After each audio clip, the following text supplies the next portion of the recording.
자, 여덟 번째로 이제 여성 장애인들, 그러니까 성과 장애에 대해서 자세히 살펴보도록 하겠습니다.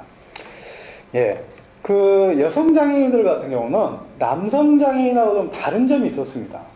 보통 우리가 여성과 남성을 뭘 구분할 필요가 있겠냐 생각하겠지만 제가 봤을 때는 좀 구분해서 볼 필요성도 있는 것 같습니다.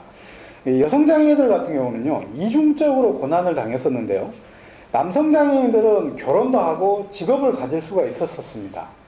아니면 이제 여러 어떤 단체를 통해서 자기 실현을 할 수가 있었는데, 여성 장애인들 같은 경우는 일단 결혼하는 데 상당히 애를 먹었던 것 같아요. 보면 여전히 그러니까 예나 지금이나 여성을 미라든가 아니면 외모라든가 이런 걸로 많이 봤기 때문에 그런가 몰라도 신체적으로 약간 불리한 점이 있으면 결혼하기가 상당히 힘들었던 것 같아요. 그 다음에 여성 장애인들은 직업을 갖기도 굉장히 힘들었다는 겁니다.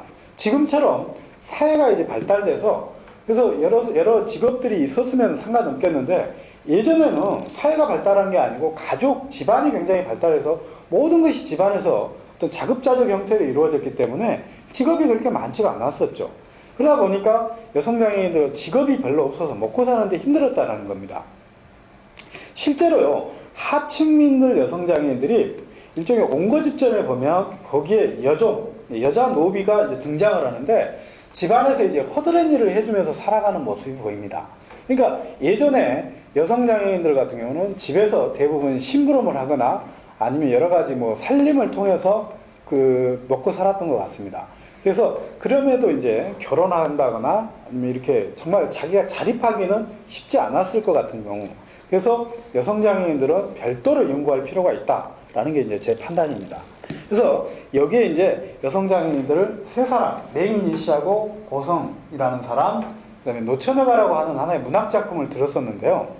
이 사람들은 정말 간단하게 보면 별로인 것 같지만 한 번씩 좀 깊이 있게 들여다볼 필요가 있는 사람 같아요. 특히 맹인이 씨 같은 경우, 맹인이 씨는 어떤 사람이냐면요, 한마디 결론부터 얘기하자면 우리나라 최초의 여성 사업가였습니다. 여성 사업가뿐만이 아니라 남성 사업가들도 없었던 것 같습니다. 그러니까 이 사람이 어찌 보면 우리나라 최초의 사업가가 아니었던가라고 생각을 합니다. 이 맹인이 씨는요, 일단 제가 그 일생을 쭉 한번 설명을 드릴게요. 양반가의 딸로 태어났었는데 어렸을 때 질병으로 인해서 시각장애를 입었다고 합니다. 그래서 이제 이제 어린 시절을 그렇게 보냈었는데, 다행히 집안에서 굉장히 아버지가 현명하게 키웠던 것 같아요. 근데 이제 나이가 드니까 이제 결혼을 시켜야 되겠는데 결혼할 방도가 없는 거예요. 그래서 이제 그 아버지가 퇴계 이황을 찾아간 겁니다. 그래서 우리 여식이 시각장애를 가지고 있는데 어떻게 중매를 통해서 결혼을 좀 시키고 싶습니다. 그러니까 이제 퇴계가, 그래, 제 제자 중에 서해라고 하는 애가 있는데 굉장히 학덕도 뛰어나고 그래서 아마 부부의 연을 맺어주면 잘 살 것 같다. 그래서 이제 그 시각장애가 있다라는 것을 얘기하지 않고 서해하고 이 맹인이 씨를 결혼을 시킵니다. 그러니까 어떻겠습니까? 여러분들 한번 생각을 해보세요. 중매 결혼을 통했습니다. 첫날 밤에 내 아내가 들어왔어요. 아니면 내 남편이 들어왔는데 그 사람이 알고 봤더니 시각장애를 가지고 있어요. 그러면 많은 사람들이 그에 대해서 내가 결혼에 속았다 하면서 이 결혼 물러라 하면서 굉장히 화를 내고 심지어는 막 고소까지도 하려고 했을 겁니다. 근데 서해는 인품이 뛰어났기 때문에 그것을 이해를 하고 이 고성희 씨를 감싸줍니다. 그러면서 뭐라고 그러냐면, 우리도 이렇게 만난 것도 어찌 보면 인연인 것 같은데 그렇다고 해서 지금에서 어찌 하겠는가. 그러면서 이제 우리 집에 들어왔기 때문에 우리 집에서 잘 사는 방법을 내가 가르쳐 주겠다 하면서 우리 이제 그 부모들부터 그 가족들에 대해서 설명을 하면서 차근차근 잘 살 수 있는 방법을 가르쳐 주는 거예요. 그러니까 어떻겠어요? 이 맹인 씨는 너무 감동을 해서 굉장히 이제 남편을 사랑하게 됐었는데, 이 고성희 씨가 만삭일 때, 출산을 얼마 앞둘 때 하필이면 남편이 죽어버린 겁니다. 얼마나 애통스럽겠습니까? 그럴 때 이제 일종의 이제 과부가 되고 일찍이 과부가 돼버렸는데, 그래서 이제 이 사람이 내가 여기서 잘할 수 있는 거는 이 지금 이제 태어난 아기를 잘 키워서 앞으로 이 남편의 사랑을 보답하는 길밖에 없다 해서 자기 친정집 서울로 이제 올라갑니다. 그 친정집이 어디냐면 이제 이 사람이 서울에 가서 처음 안착하는 곳이 지금의 그 회원 성당이라고 해가지고 거기에 이제 일종의 그 성당 지금 현재 자리에 남대문 쪽에 있는데요. 거기에서 이제 갔는데 아버지가 일정 정도 도움을 주고 스스로 이제 사업을 시작을 했는데 그게 어떤 사업이냐면 우리가 흔히 말하는 약주라든가 아니면 약포 아니면 약식 이런 약과 이런 약식 사업을 시작을 한 겁니다. 원래 우리나라에 일종의 오곡밥이라고 해서 신라 시대 때 내려왔지만 이때 이제 처음으로 약식이 우리나라에 만들어지는데 이분이 바로 그 약식대의 원조였다는 겁니다. 여러분들이 먹고 있는 대부분의 약주들도 이분이 처음 만들어낸 겁니다. 그래서 이것을 이제 팔기 시작했는데 이분의 사업 수단이 굉장히 대단했대요.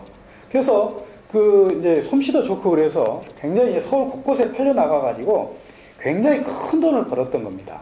거기다가 또 아들이 굉장히 이제 그 공부를 열심히 해가지고 과거에 급제해가지고 이 판중추부사에까지 올라가는 굉장히 높은 벼슬까지 했는데 그래서 이제 이제 임금이 그 사실을 알고 이 집에 집을 짓게 해달라 이래가지고 거기에 이제 44칸의 집을 짓도록 하는데 이 맹인 씨는 그런 겁니다.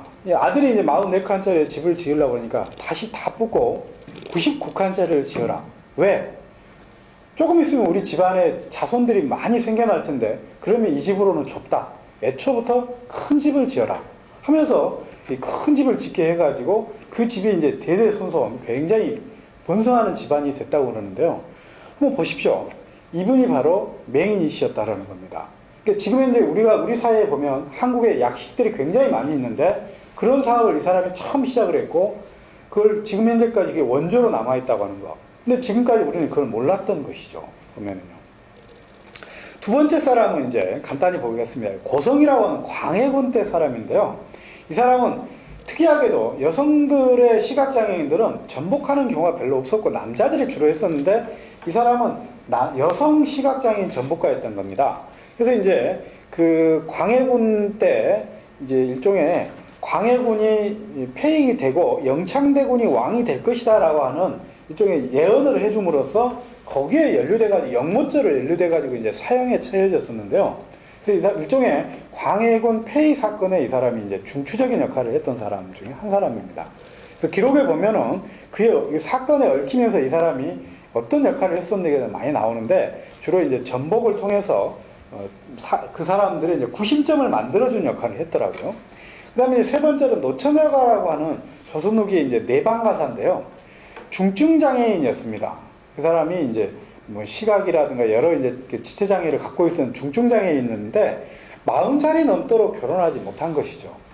그러다 보니까 이제 자기 부모라든가 주변 사람들한테 왜 나는 비록 장애를 갖고 있지만 살림도 잘하고 아이도 다 낳을 수 있는데 왜 나는 결혼을 시켜주지 않느냐. 그러면 이제 막 원망을 하면서 꿈속에서 결혼을 해가지고 일종의 이제 그 아이도 낳고 집안을 굉장히 행복하게 사는 모습을 통해서 그 꿈을 꾸는 건데 아침이 되니까 이제 개 짖는 소리에 그 꿈이 깨고 말아버리죠. 그래서 거기에 대해 이제 탄식을 하는. 그래서 이제 그런 어떤 굉장히 그 당시에 여성장애인의 사정이 잘 드러난 굉장히 리얼하게 표현이 되어 있었는데요. 이 노처녀가도 우리가 그런 측면에서 한번 연구할 필요가 있습니다.